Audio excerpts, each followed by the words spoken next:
I was 18 when my family threw me out into the cold December rain. My father's words still echo in my mind. Get out. You're a disgrace to the Blackwood name. That night, standing on the sidewalk with nothing but a backpack and $237 to my name, I made a promise to myself. Someday, they would regret this moment. My name is Emma Blackwood, though for years I tried to forget that last name. The Blackwoods were old money, corporate royalty in Boston's financial district. Blackwood Industries had been the family legacy for 3 generations, a billion-dollar company that my father treated like his personal kingdom. My older brother Michael was the crowned prince, groomed from birth to take over the company. I was the spare, the daughter who was supposed to marry well and stay quiet. But I had different plans. It started with a business proposal. While Michael was partying his way through his MBA at Harvard, I was secretly developing a revolutionary supply chain management system. I'd noticed inefficiencies in how Blackwood Industries handled their operations, millions of dollars wasted on outdated processes. I spent months perfecting my proposal, working late into the night, cross-referencing data, creating detailed implementation plans. The system could save the company over $50 million annually. I was certain that once my father saw the potential, he'd finally take me seriously. I still remember that morning clearly. The mahogany panel boardroom seemed massive as I stood before my father and the executive team. Michael slouched in his chair, barely hiding his smirk as I connected my laptop to the projector. The current supply chain model is losing us approximately $53.2 million per year. I began, my voice steady despite my racing heart. My system cold. Enough. My father's voice cut through the air like a whip. What is this nonsense? I blinked, thrown off rhythm. It's a new management system that could revolutionize. Who gave you access to company data? He stood up, his face reddening. Have you been hacking our systems? No, I use public financial reports and industry statistics. I've been researching. Michael laughed. Oh, this is rich. Little sister thinks she's a business genius. The analysis is solid, I protested. Just look at the numbers. My father slammed his hand on the table. You've embarrassed this family enough. First, you refused to apply to Harvard, choosing that state school instead. Now you're playing at being an executive. Dad, please. I've had enough. He turned to his assistant. Clara, call security, and get it to audit our systems. Who knows what else she's been accessing? I didn't hack anything. I felt tears threatening but forced them back. Everything I used was public information. I just want to help the company. Help. Michael stood up, straightening his designer suit. The only help this company needs is for you to stay out of the way until we arrange a suitable marriage. Maybe to the Andersons' oldest son. At least then you'd serve some purpose. The executives shifted uncomfortably in their seats as security arrived. My father didn't even look at me as they escorted me out. That night, my mother came to my room. I thought, for a moment, she might defend me. Instead, she started pulling designer dresses from my closet. This is for the best, Emma, she said, laying out a blue channel dress. You'll wear this tomorrow. The Andersons are coming for dinner. Their son James is recently divorced, and, no. The word came out quietly but firmly. She froze. Excuse me? I won't be their puppet. I won't marry someone just to serve the family's business interests. Don't be difficult, she sighed. This is your role. Michael will run the company and you'll make an advantageous marriage. That's how our world works. Not my world. I stood up. I'm better than Michael at business. Everyone knows it. He barely passed his classes while the slap caught me by surprise. My mother had never hit me before. She stared at her own hand in shock. How dare you? She whispered. Your brother is the heir. You're just a girl. At that moment, something inside me hardened. I looked at this woman, this perfect society wife who had surrendered her own dreams so long ago she'd forgotten she ever had them. I won't be you, I said quietly. I won't live my life as someone's ornament. My father burst in then, waving his phone. Do you know what you've done? He roared. The board received copies of your little presentation. They're asking questions about our supply chain efficiency. I hadn't sent it to the board. I'd only prepared it for the executive meeting, but someone in that room had clearly seen the value in my work. Good, I said, straightening my spine. Maybe they'll actually look at the numbers instead of dismissing them because of who presented them. His face went purple. Get out. What? Get out of this house.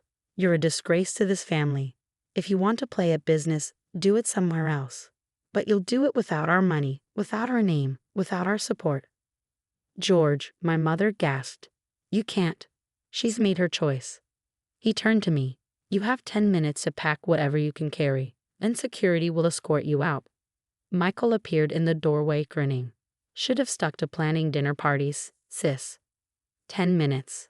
A lifetime of privilege reduced to what I could fit in a backpack. I grabbed my laptop, some clothes, and the emergency cash I'd been saving.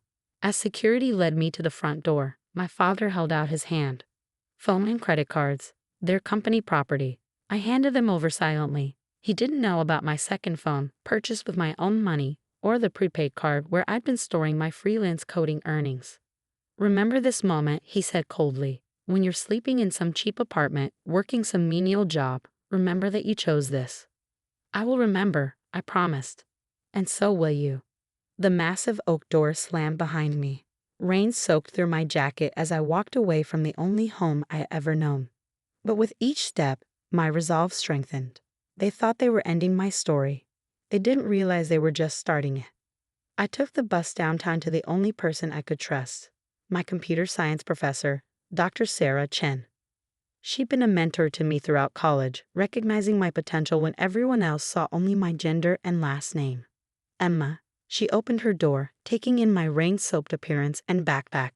What happened? I told her everything. She listened without interrupting, then made me tea. Your supply chain system, she said finally. How complete is it? It needs refinement, but the core algorithms are solid. Why?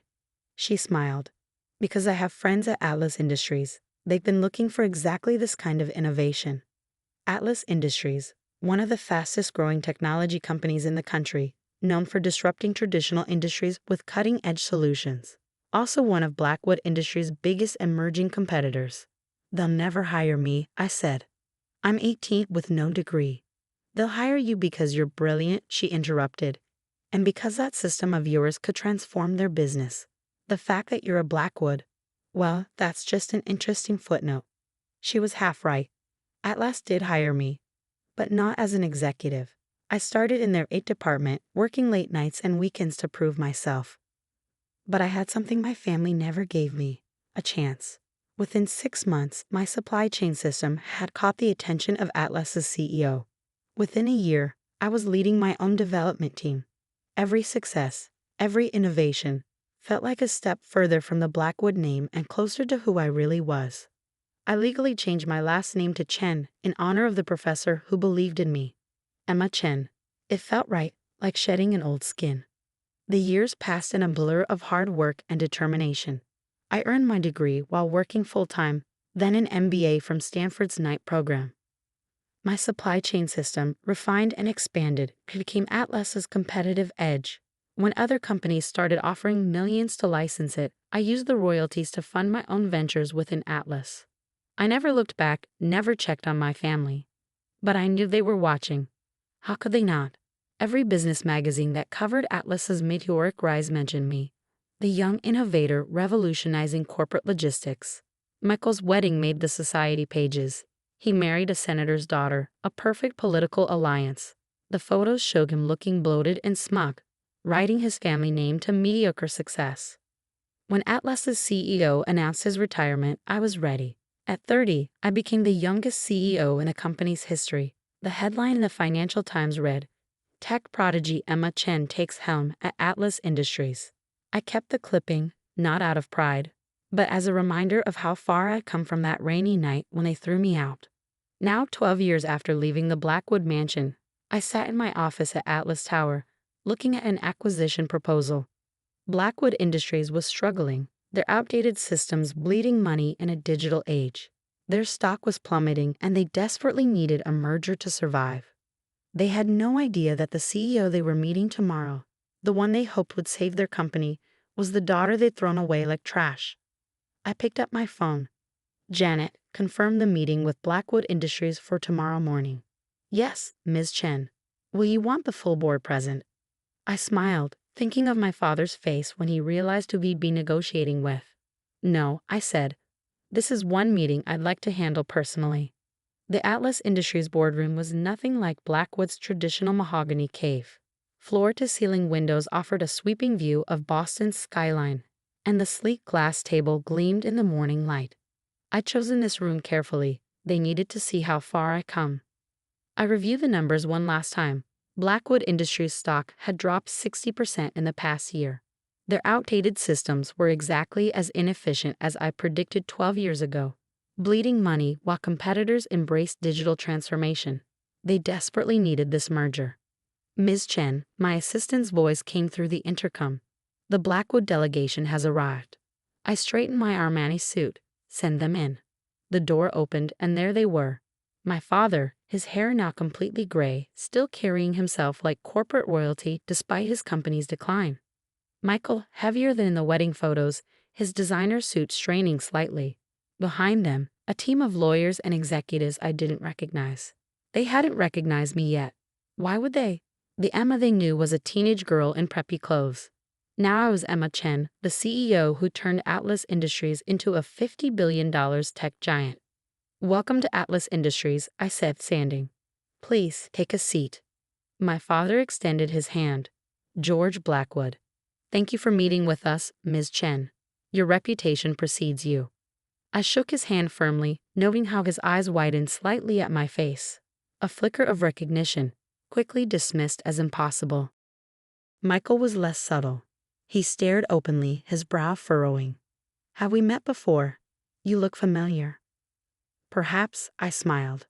I've been in the business world a long time. They sat down, and I began my presentation, the same one I'd given as a teenager, but now backed by 12 years of success. Blackwood Industries is losing approximately $157 million annually due to supply chain inefficiencies. I started. A problem I identified quite some time ago. My father shifted uncomfortably. Our systems are traditional, tested, outdated. I corrected. In fact, I believe someone once presented a solution to this exact problem in your boardroom. About 12 years ago. The color drained from my father's face.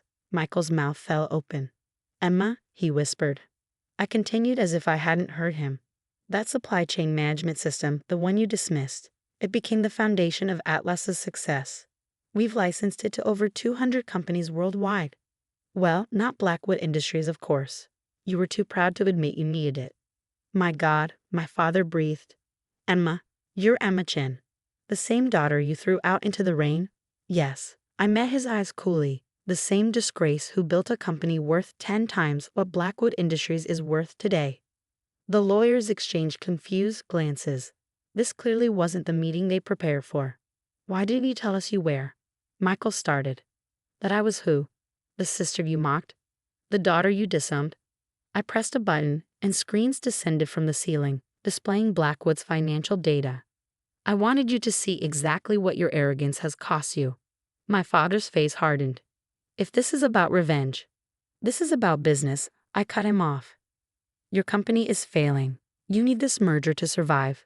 The only question is, what are you willing to give up to save your precious family legacy? I laid out the terms. Atlas would acquire Blackwood Industries, but at a fraction of its former value. The Blackwood name would be phased out. The board would be restructured. This is highway robbery. Michael exploded. You can't? I can, I will, I said calmly. You have two choices. Accept Atlas's terms or watch your company collapse within the year. Your shareholders are already talking about a vote of no confidence. My father's hands trembled slightly. You destroy your own family's company? You stopped being my family the night you threw me out. Or have you forgotten? The room fell silent. Through the windows, I could see storm clouds gathering over Boston, much like that night 12 years ago. The merger documents are here. I continued sliding folders across the table. Take them back to your board. You have 48 hours to decide. And if we refuse? Michael challenged. I smiled. Then I'll buy Blackwood Industries at bankruptcy auction, probably for even less than I'm offering now. As they stood to leave, defeated and shell-shocked, my father paused. Emma? Save it, I said quietly. The time for apologies was 12 years ago. Now it's just business. After they left, I walked to the window, watching their expensive cars pull away from Atlas Tower. My assistant brought in coffee. "Your mother called," she said. "She's in the lobby." I closed my eyes. Of course she was. Send her up. Elizabeth Blackwood had aged gracefully, her designer outfit as impeccable as ever, but her eyes were red-rimmed as she entered my office. "You've done well for yourself," she said softly. "No thanks to you." She flinched. "I deserve that. But Emma, was all this necessary? Hiding who you were, waiting until we were desperate." "You mean like waiting until I was desperate that night? Alone in the rain?" "I should have stopped him," she whispered. "I should have stood up for you." I turned to face her. "But you didn't. You chose to be silent, to play your role. How did that work out for you, Mother? Is Michael the brilliant hare you all thought he'd be?" She sank into a chair, her perfect posture crumbling. "We were wrong. About everything. You were always the one with real business sense. Even then, with that proposal, you saw what we couldn't." "What you wouldn't," I corrected. "There's a difference. Is there any way to fix this? To be a family again?" I studied her, this woman who had chosen status over her own daughter. But beneath the designer clothes and society manners, I saw something new: regret. "The merger will go through," I said finally. "Blackwood Industries will become part of Atlas. But after that, we'll see." "You're not that angry teenager anymore," she observed. "No, I'm not. I'm the CEO who built something greater than Blackwood Industries ever was. And I did it without the family name, without connections, without anything except my own ability." I paused. "That's the difference between us, Mother. You let them define you. I defined myself." 2 days later, the Blackwood Industries board accepted Atlas's terms. The news made headlines. Tech giant Atlas Industries acquires historic Blackwood Corp. The stories all mentioned the mysterious Ms. Chen. Wondering how a young tech CEO had outmaneuvered one of Boston's oldest business families, I kept my original Blackwood Industries proposal, the one that got me thrown out. It sits on my desk next to Atlas's acquisition documents, a reminder that sometimes rejection is just redirection. My father retired rather than work under his daughter's leadership. Michael took a minor position in Atlas's logistics department, where he finally had to prove his worth through actual work rather than birthright. As for me, I kept the Chen name. I'd earned it, just like I earned everything else. The night the merger was finalized, Dr. Sarah Chen, my mentor and namesake, took me to dinner. "Was it worth it?" she asked. "The long game, the hidden identity, all of it." I thought about that terrified 18-year-old in the rain, and the woman I'd become. "It wasn't about revenge," I said finally. "It was about proving something to myself. That success doesn't come from a last name or a trust fund. It comes from here." I tapped my temple. "And what about family?"